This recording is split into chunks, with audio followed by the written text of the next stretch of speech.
welcome to a new episode of the brand called You. Today I have a very accomplished young person, Apurva Chamaria. Welcome to the show. Thank you, Ashutosh. Thank you for having me. Thank you. Apurva is currently the Chief Revenue Officer of RateGain, which is the leading SaaS company. He's from Mayo College. He's been to Harvard Business School. He's currently pursuing his PhD from IIT Delhi. He was the youngest country head of Ranbaxy, which is now Sun Pharma. He worked with HCL Technologies as the global head of corporate marketing. He is amongst the top 10 angel investors. He's authored 2 books and he's widely recognized and awarded. My God, what an incredible career at such a young age. Apurva, tell me a Thank you. little bit about your early journey. So, I come from a very small place in Bihar called Katiyar. Okay. It's in North Bihar, gets flooded almost every year. Very little education. And my father runs a traditional business there. Mhm. So, very early on, I was always taught that during vacations, you have to help out with the business. And I ended up doing all kinds of odd jobs from, calling people to follow up on collections. He used to run a printing press, to learning designing, sense of aesthetics, to Okay. running production shifts. Okay. And then he opened a hotel. So I ended up helping a lot there. Mhm. So it very early on developed in me a sense of responsibility Okay. and taking ownership for outcomes, working with people, and being disciplined. I see. Very interesting. And once you left Bihar and you'd finished your education, which was the first place you started working at? So my first place was I was actually working with a newspaper called Indian Express, Yeah. where I was like a trainee journalist, Mhm. and I was doing a second training in Rediffusion, which was an advertising agency. Okay. So I was an account planner there, Okay. and then I went on to work with a company called Trident. Yeah. So Trident is a Punjab-based group Mm. where I was hired to set up their corporate communications department, Okay. and this was straight after Indian Institute of Mass Communication. Right. So they trusted a rookie to set up a corporate Yeah. communications Yeah. department. Yeah. And I think it was a great learning because I learned how to just use common sense to set up the department, network with senior alumni who were running corporate communications departments, get advice from them. Mm. And it was a very good experience setting it Wow. up there. Wow. And then after that, you moved to. I moved to Ranbaxy. Ranbaxy? So I did my MBA and then moved to Ranbaxy. Um I was doing my summer training there. They were kind enough to offer me a job, Okay. and I worked in the international business, setting up country operations. Right. So I became one of the youngest country managers. I set up Australia and New Zealand for them, and it was a great learning because Ranbaxy was a billion-dollar company. That year, DS Brar was the CEO of the Yeah. year, and the learning was how do you really in a behemoth. Our country was like $1 million, $2 million of business. How do you actually jockey for resources, Mm. build relationships, and get people aligned to Correct. your outcome? Correct. So tell me, from mass communication, which is Indian Express, to pharmaceuticals, and to technology, which is HCL, and Yeah. which is where you are now. Yeah. Why these, or how did you make these amazing shifts? So I always think, Ashutosh, that I'm one of those people who have one eye firmly on the future. Okay.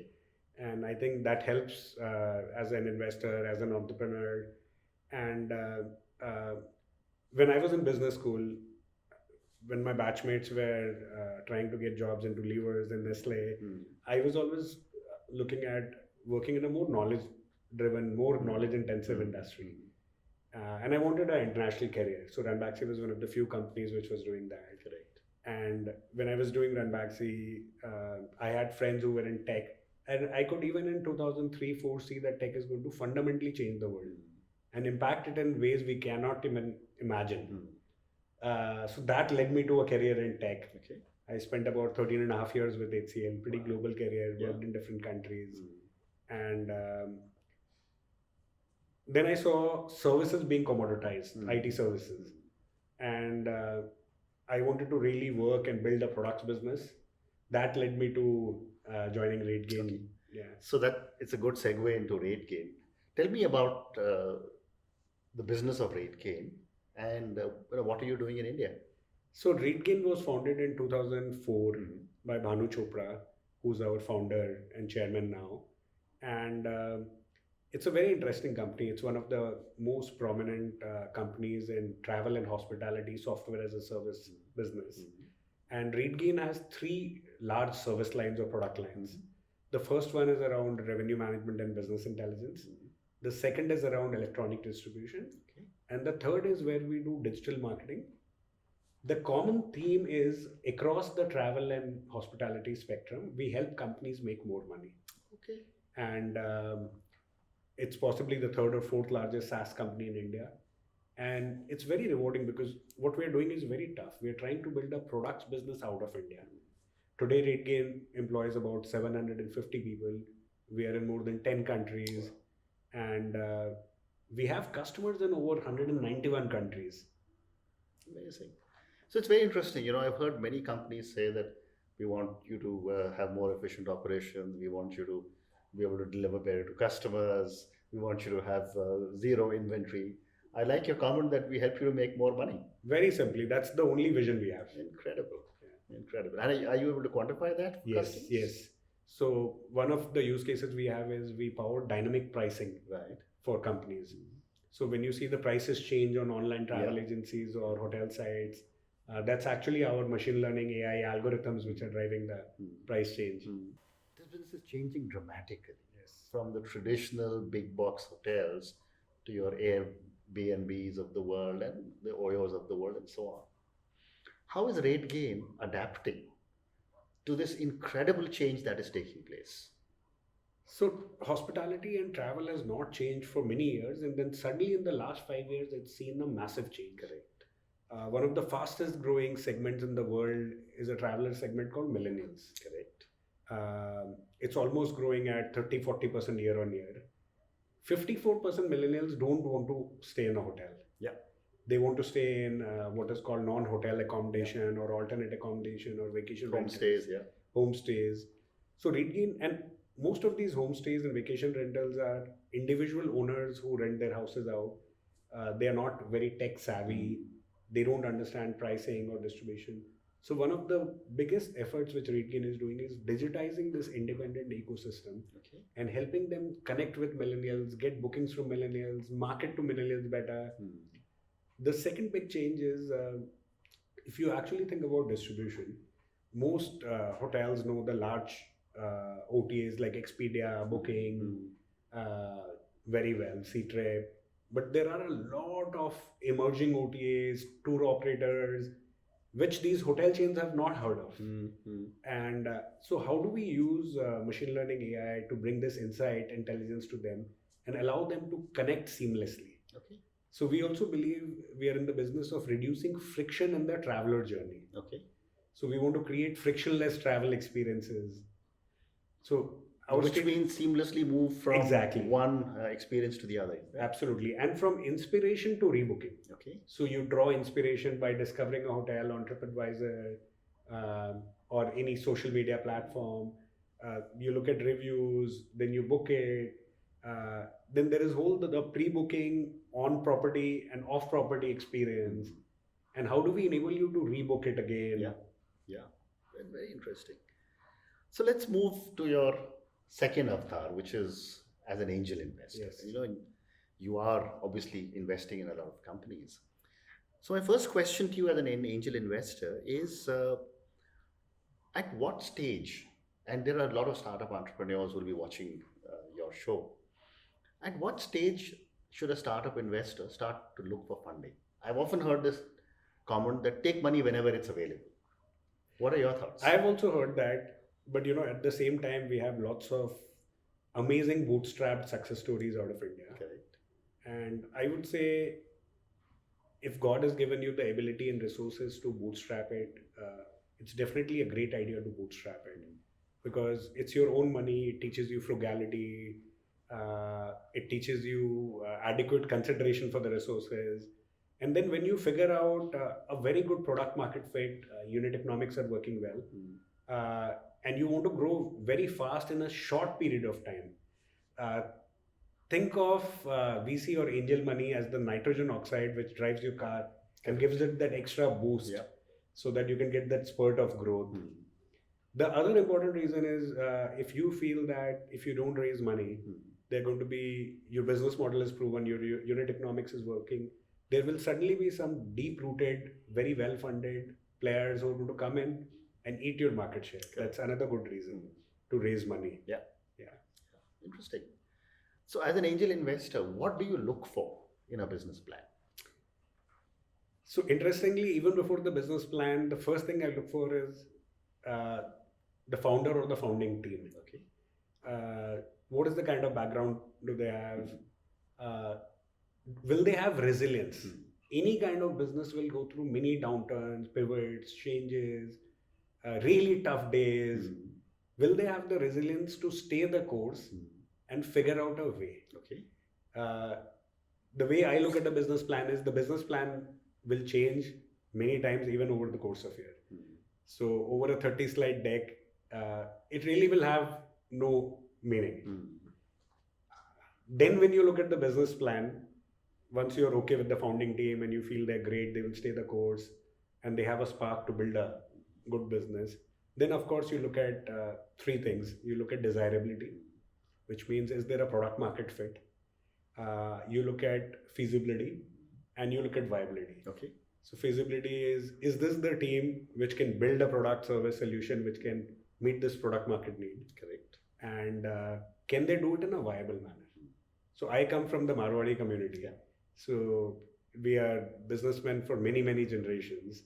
And we strongly value strong P&L, unit economics, ability to make money. Yes.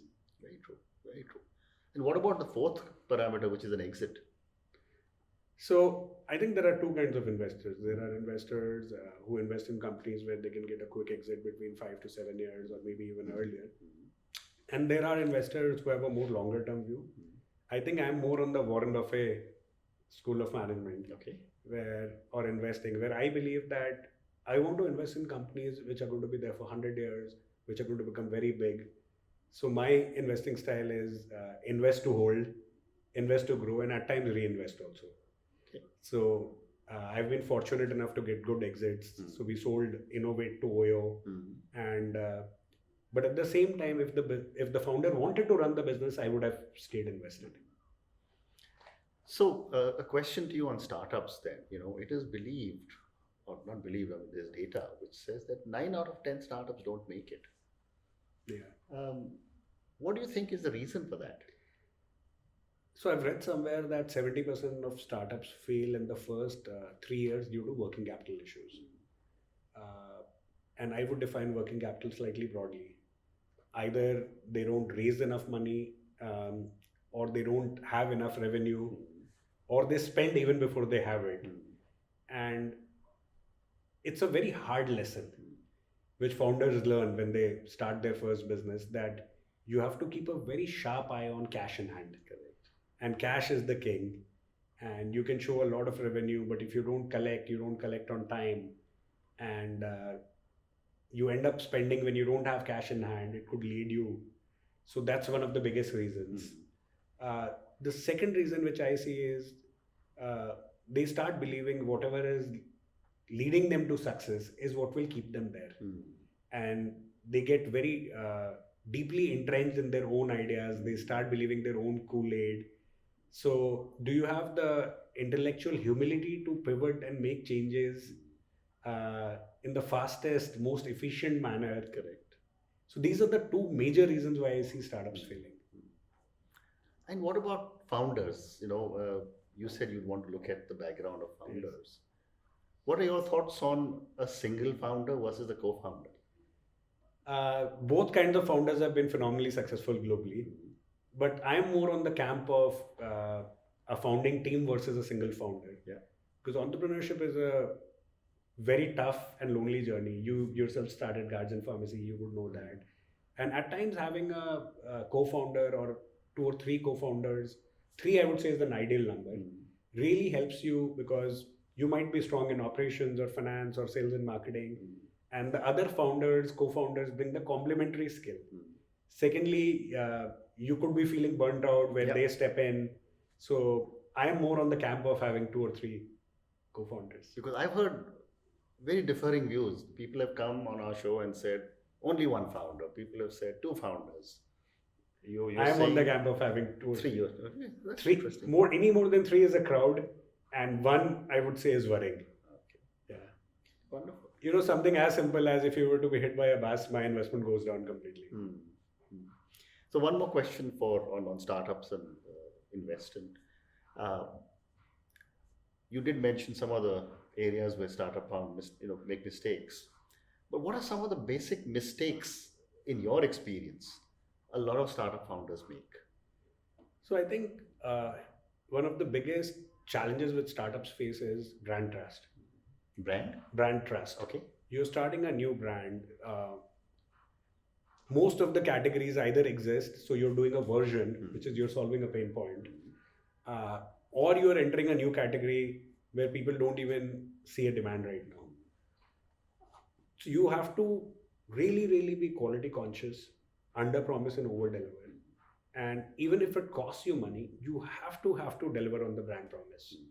So I think this is the place where a lot of startups face issues, and they often get it wrong. And I've seen some companies do it really, really well. And brand promise is everything. So let me just stop you for a minute and let's talk a little bit on brand promise. How many promoters understand what is their brand promise? So I think a lot of promoters have a fuzzy sense of what is the brand promise. Uh, if you ask them to articulate it in 2 or 3 crisp lines, a lot of them aren't able to. Correct. And brand promise is one part. And also, what is the brand equity and how do they want it to carry ahead? A lot of them are challenged with it, and they end up taking shortcuts because there is pressure from investors or from colleagues to save that quick buck. It doesn't help. Okay. Okay. So it's always better to under promise, over deliver when you're building, and build the brand on very strong foundations. Okay. So that's a very interesting comment you've made about brand promise. What is the other one that you? So the other thing I believe is not enough focus on building a team which will scale with them. Team is everything. If it's a great team, your product will become better, your operations will become better, you'll become financially more efficient. So hiring is the most important thing, which I always tell my investing companies they should be doing. It's not really focusing on product or operations or customer success. If you hire well, 80-90% of your problems are solved. And I see a lot of startups struggling to hire well. Either they panic and hire because they're growing very fast, or the founders and senior management personally are not investing time in hiring but have delegated it down. Or the third thing is just hiring basis resume value versus really solid competencies and skills. But tell me, one of the classical challenges every startup faces, and I used to face that myself, is that you want to hire the best, but you can't afford the best. So I think it's a fallacy to think that the best means the most expensive. Okay. A lot of people equate quality with price. Correct. You would also have a lot of people who are either from premier colleges or not from premier colleges who are willing to take a cut and join for the right purpose and cause. Okay. So as a founder, are you able to articulate the larger vision and get them to believe in the short-term pain and sacrifices which they will need to do for a glorious future? Okay. If you cannot articulate the 3-year short-term sacrifices for the 5-10 years glorious future, then you will struggle. That's very, very well said. I mean, I've had some amazing learnings in the last 15-20 minutes from you. So let's move on. Apurva, you're an author and you've got 2 published books. Tell me about these books. So the first book is called You Are the Key, Unlocking Doors Through Social Selling, which was published by Bloomsbury. And the foreword was written by our Prime Minister Modi. And I moved back from US, and I was seeing in US we had a lot of solopreneurs, photographers, chefs, designers, consultants. In India, the larger trend was either you're an employee, or now in the last 7-8 years, you were starting enterprises. We still have a lot of unemployment, And I felt that if people learn to create their own brands, interestingly, your show is called The Brand Called You, they can become solopreneurs. Okay. And this book was to help solopreneurs uh, or even founders and investors and politicians learn to use social media to create their own brand. Okay. So there are locked doors, and if you're a brand, you can unlock any door. Correct. And social media allows you to create that brand. And I wanted to offer everybody a key which allows them to unlock the potential of social media. Amazing. The second book was called Master Growth Hacking. So Master Master Growth Hacking. Master Growth Hacking. Yeah. Wow. Okay. So the best kept secrets of Indian startups. Okay. And this was released by Penguin Random House. Okay. And so once I had done this, I started meeting a lot of entrepreneurs, and a lot of people at airports told me they found the book very useful and wrote to me on LinkedIn. I started seeing a lot of companies in India and globally getting disrupted by startups and not really figuring out what is happening.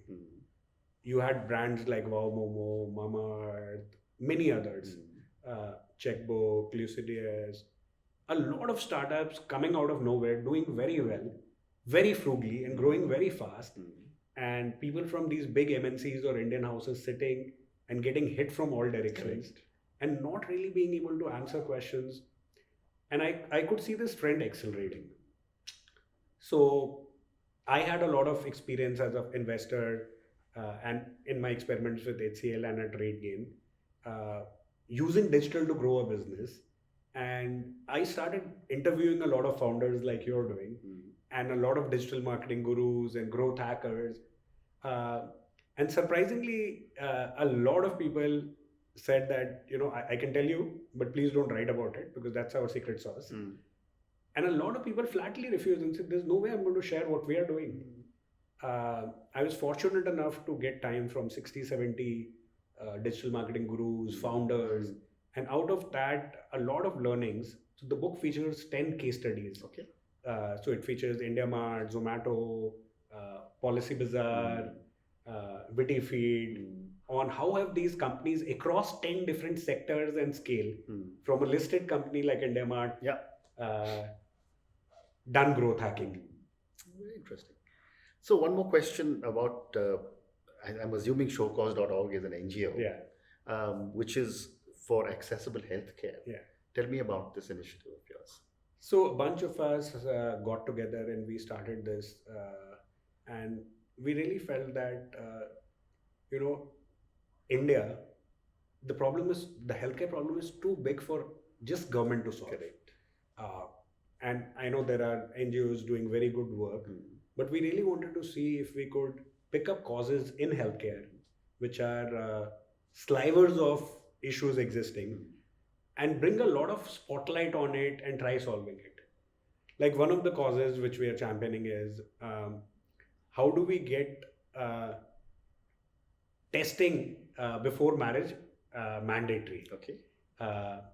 Like if you're HIV positive or you have some kind of disease, can we bring a level of transparency in India where people are voluntarily disclosing this, and can we spread awareness around it, right? So there are many causes, and we've been doing blood donation camps, we've been doing all kinds of checkup camps, and we're getting a lot of support from both the civic society and from healthcare companies. Okay. My first question would be that in the absolutely incredible career you've had so far, have you had any people who have had an influence on your life? And if yes, what have you learned from them? So the biggest influence in my life is my grandfather, Shri Sitaram Chamaria ji. So he was born in Rajasthan and he was adopted at a very early age. So we come from this place called Churu, and Churu was very cold or famine struck, and there was really no livelihood there. So he left his adopted family when he was 10 or 11 and hitchhiked all the way to different states looking for some work to do, and finally landed up in Bihar, where he finally settled. As a very young man, he participated in the freedom struggle. He built a small business. He went on to become the MLA and MLC. In fact, when he passed away 2 years ago, the state government observed a day of mourning for him, and the flags were flown at half mast. Amazing. And if a person who's had such a tough childhood, was adopted, had to leave home when he was 10, 11, uh, go across states not knowing anybody. Yeah. And my grandfather always told me, he said, I had nothing and I built something out of nothing. Even today, when he was 70, 75, he always said that even today, if I lose everything, I have the grit to build it again. Correct. So I feel very privileged that all my childhood, I stayed with him, I learned from him, and I think he's been a big inspiration. Amazing. Amazing. So, my last question to you, and this is on failure. Most of us in India, or for Yeah. that matter in Asia, Yeah. don't teach our children that it is okay to fail. Yeah. We all say Yeah. you have to come first. And yet we keep failing. Yeah. All of us have Yeah. failed all the time. So my question to you is, what have been some of your learnings from some of your mistakes or your failures? I fail almost daily Hmm. in trying to convince my wife and many other things That we all do. that we all do. So, on a more serious note, I would say this whole deep inculcated fear of failing and the social stigma around being a failure is gradually reducing in India. Hmm. It's okay to lose a job, it's okay to fail. But I would go to the other extreme. Hmm. I would say, is it possible for us as individuals, as founders, as responsible members of the society to actually encourage our children, our friends, our peers, our seniors to actually take large risks and, of course, strategic, well thought out risks where the chances of failure are high and the chances of success are also high? Okay. And one of my previous bosses defined it very well. He said, Apurva, in a year, if you're not taking 1 or 2, 3 bets which involve a reputational risk, like where people will say, oh my God, this was such a big failure, you're not thinking big enough. Correct. So a lot of people take bets or participate in initiatives where it's okay. It doesn't make a meaningful difference to them. So going back to your earlier question on why have I moved my career so many times and I work with a startup now, I've always said that when you're comfortable, that's the best time to challenge yourself, take a risk. Correct. So I think we need to really, really spread a lot of awareness around it. There's a difference between being foolhardy and failing after trying very hard and giving it all. Yeah. The first thing is also, when you want people to accept failure, we have to build the right kind of moral and professional values in them so that they don't fail because they have not applied themselves. Correct. When you apply it and give it all, it's okay to fail. Well said. Apurva, thank you very much. Thank you so much, It's Ashutosh. been an absolute pleasure speaking to you. And I wish you all the best for a brand called you. Thank you. And to you. Thank you.